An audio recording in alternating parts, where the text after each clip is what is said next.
पुरीगंज नाम का एक गांव था, जहां पर सुरेश नाम का एक व्यक्ति अपने माता पिता के साथ रहा करता था। सुरेश को पानी पूरी खाना बहुत पसंद था। सुरेश और गांव के काफी लोगों को दूसरे गांव जाना पड़ता था। माँ, थोड़े पैसे मिल सकते हैं? मुझे पानी पूरी खाने जाना है। नहीं, बिल्कुल भी पैसे नहीं मिलेंगे। 20 रुपए के पानी पूरी के लिए 40 रुपए खर्च करके पानी पूरी खाने जाते हो तुम। माँ, अब क्या कर सकते हैं? हमारे गांव में पानी पूरी वाला तो है ही नहीं। इस गांव में बड़े पहाड़ को छोड़कर और कुछ नहीं है। जब सुरेश अपनी माँ से ये बात कर ही रहा होता है, उतने में ही सुरेश के पिता वहाँ आ जाते हैं। बेटा, तुम जब देखो तब सिर्फ पानी पूरी खाने की ही बातें करते रहते हो। ये सब छोड़कर कोई काम धंधा क्यों नहीं ढूंढ लेते? मेरे हाथ खेती कर कर के घिस चुके हैं। हाँ पिताजी, मैं काम ढूंढ लूंगा। जब देखो तब आप मुझे ताना देते रहते हैं। अच्छा छोड़िए, थोड़े पैसे दे दीजिए। पानी पूरी खाने दूसरे गांव सुभाष नगर जाना है। बेटा, तुम कब सुधरोगे? सुरेश के पिताजी सुरेश को पानी पूरी खाने के लिए 50 रुपए देते हैं और सुरेश गांव के बड़े से पेड़ के नीचे जाकर अपने दोस्त रोहन का इंतजार करने लगता है। रोहन थोड़ी ही देर में वहां पहुंच जाता है। क्या हुआ? तुम इतने चिंता में क्यों लग रहे हो? अभी क्या बताऊं रोहन, माँ और पिताजी दोनों ही काम ढूंढने के लिए दबाव बना रहे हैं। मैं काम तो करना चाहता हूँ, मगर कोई काम मिले तब ना। बात तो सही कह रहे हो। अब मुझे ही देख लो, मैं कब से काम ढूंढ रहा हूँ, मगर मुझे अब तक कोई काम नहीं मिला। खैर छोड़ो, जल्दी चलो, नहीं तो सुभाष नगर जाने वाली बस छूट जाएगी। हाँ हाँ चलो। सुरेश और रोहन दोनों ही पानी पूरी खाने के लिए निकल जाते हैं और दूसरी ओर गांव का लालची जमींदार लखन अपने कामगार गुल्लू को अपने पास बुलाता है। बताइए, क्या काम आ गया मालिक?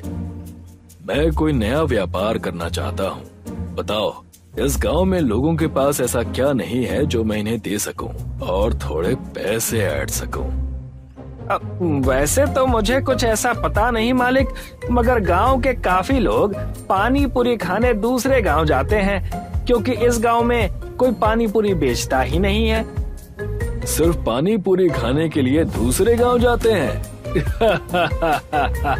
अब आएगा मजा। जाओ गुल्लू, और पानी पूरी का ठेला तैयार करो और पानी पूरी बेचना शुरू कर दो। और हाँ, ध्यान रहे, पानी पूरी 50 रुपए के नीचे मत बेचना। समझ आई बात? मगर पानी पूरी तो दूसरे गांव में 20 रुपए की मिलती है मालिक। हाँ, मगर हम 50 में ही बेचेंगे। अब ज्यादा सवाल मत पूछो और जाओ, जाकर तैयारी करो। गुल्लू पानी पूरी बेचने की तैयारी में लग जाता है। सुरेश और रोहन पानी पूरी खाकर अपने गांव लौट आते हैं। मुझे विश्वास नहीं होता कि हम सिर्फ पानी पूरी खाने के लिए इतनी दूर जाते हैं, मगर पानी पूरी खाकर सारी थकान एक बार में निकल जाती है। बात तो तुम सही कह रहे हो। काश हमारे गांव में भी एक पानी पूरी की दुकान होती तो हमें इतना दूर जाना नहीं पड़ता। सुरेश और रोहन दोनों ही अपने अपने घर चले जाते हैं और गुल्लू जमींदार की पानी पूरी के ठेले का पूरा इंतजाम कर लेता है। अगला दिन होता है और रोहन और सुरेश एक बार फिर से उसी पेड़ के नीचे मिलते हैं। और रोहन, चल फिर से पानी पूरी खाने चलते हैं। हाँ हाँ चलो, नेकी और पूछ पूछ। जैसे ही वो दोनों पानी पूरी खाने जा रहे होते हैं, उन्हें एक ठेले के पास बहुत सारी भीड़ नजर आती है। अरे, यहाँ इतनी भीड़ क्यों है? चलो जाकर देखते हैं। सुरेश और रोहन भीड़ की वजह से देखने जाते हैं।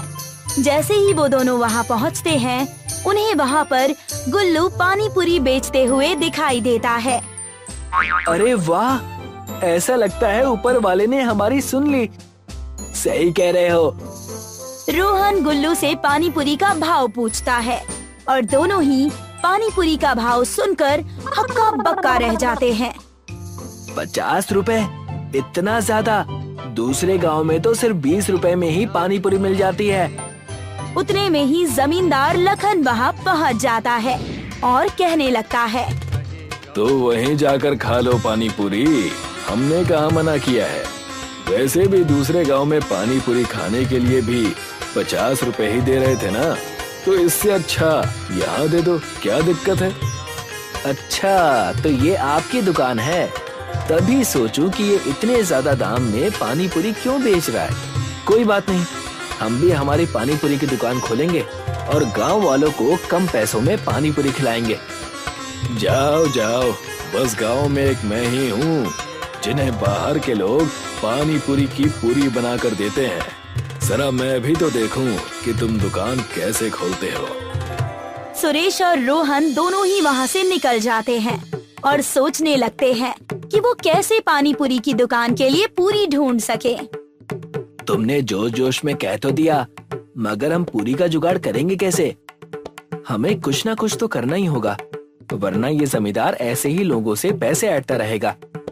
जब वो ये बात कह ही रहे होते हैं, वहाँ से एक बूढ़ा व्यक्ति बड़ी ही थकी हुई हालत में गुजर रहा होता है। पानी, पानी, कोई मुझे पानी दे दो। आप ठीक तो है ना दादाजी? रुकिए, मैं अभी पानी का बंदोबस्त करता हूँ। रोहन, जाओ, पास में जो भी घर हो वहाँ से पानी लेकर आओ। अभी लेकर आता हूँ। रोहन भागकर जाकर पास वाले घर से पानी लेकर आता है और उस बूढ़े व्यक्ति को पानी पीने के लिए देता है और उनसे पूछता है कि वो इतने थक हार कर कहाँ से आ रहे हैं। बेटा, मैं गांव के पहाड़ की चोटी चढ़कर आ रहा हूँ। वहाँ पर खास तरह की जड़ी बूटियाँ और खेत में बोने वाले बीज हैं। अगर आज तुम दोनों मुझे पानी ना पिलाते तो शायद आज मैं जिंदा ना बचता।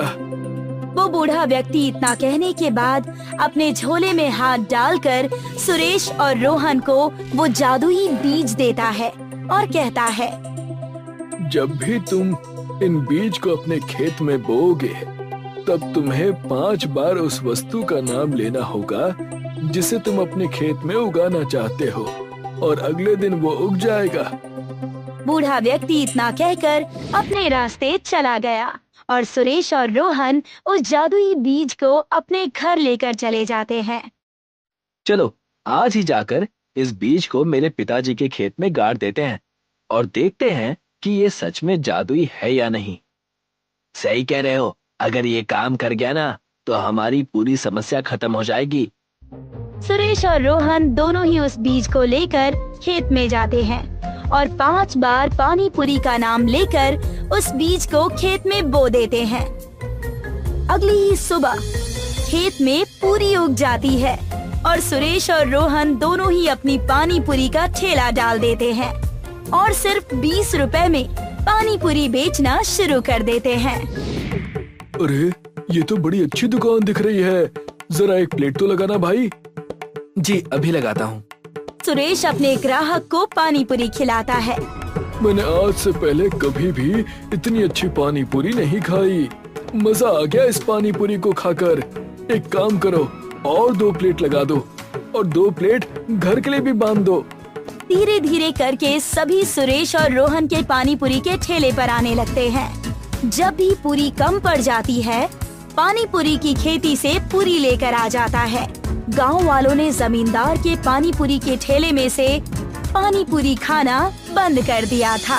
ये देखकर जमींदार आग बबूला हो जाता है और अपने कामगार गुल्लू से कहता है, गुल्लू, क्या हुआ? पानी पूरी का धंधा चल क्यों नहीं रहा? मालिक, वो पानी पूरी को 20 रुपए में बेच रहा है और हम 50 रुपए में, और मैंने तो सुना है कि उसकी पानी पूरी काफी स्वादिष्ट है। हमें कुछ ना कुछ तो करना पड़ेगा, नहीं तो सारा धंधा चौपट हो जाएगा। मेरे पास एक तरकीब है। अब कैसी तरकीब मालिक? जैसा मैं कहूँ बस वैसा करना गुल्लू। चलो मेरे साथ। जैसे ही रात होती है, जमींदार और गुल्लू दोनों ही रात के अंधेरे में आकर सुरेश और रोहन के ठेले में आग लगा देते हैं। बहुत पानी पूरी बेचने का शौक था ना, अब बेचते रहना पानी पूरी। अगले दिन जब सुरेश और रोहन अपनी पानी पूरी बेचने आते हैं, तब वो देखते हैं कि उनका ठेला तो पूरी तरीके से जला हुआ है। ये किसने किया? भला ऐसा कोई क्यों करेगा? ये पक्का उस जमींदार का काम होगा। हमारी दुकान की वजह से उसकी पानी पूरी की दुकान नहीं चल रही होगी और वो लोगों से पैसे नहीं ऐंठ पा रहा होगा। मगर मैं हार नहीं मानूंगा। हम फिर से एक ठेला लगाएंगे। सुरेश और रोहन फिर से ठेला बनाते हैं और अपनी पानी पूरी एक बार फिर से गांव में बेचना शुरू करते हैं। और ये बात गुल्लू जाकर अपने मालिक जमींदार लखन को बताता है। क्या उन्होंने फिर से अपना ठेला लगा लिया? जी मालिक, इनके ठेले पर आग लगाने का कोई फायदा नहीं हुआ। तो हम सीधा जड़ पर हमला करेंगे। मैंने सुना है कि सुरेश के पिता के पास एक खेत है जहाँ पर ये दोनों जादुई पानी पूरी की खेती करते हैं। ये तो मैंने भी सुना है, मगर आप करने क्या वाले हैं? चल जाएगा, सब पता चल जाएगा। बस तुम मेरे साथ चलो। जैसे ही रात होती है, जमींदार और गुल्लू दोनों ही पानी पूरी की खेत में आ जाते हैं। तो ये है इनकी पानी पूरी की पूरी का राज। आज सब खत्म कर दूंगा। ना रहेगा बांस और ना बजेगी बांसुरी। जैसे ही जमींदार खेत में आग लगाने वाला होता है, उतने में ही खेत के बाजू में गड़े पेड़ की जड़ें उन्हें जकड़ लेती हैं। मालिक, आप बचाइए! मालिक, आप बचाइए! अरे मैं खुद जकड़ा गया हूँ। पूरी रात जमींदार और गुल्लू फंसे होते हैं। अगले दिन जब सुरेश और रोहन पूरी की खेती करने आते हैं,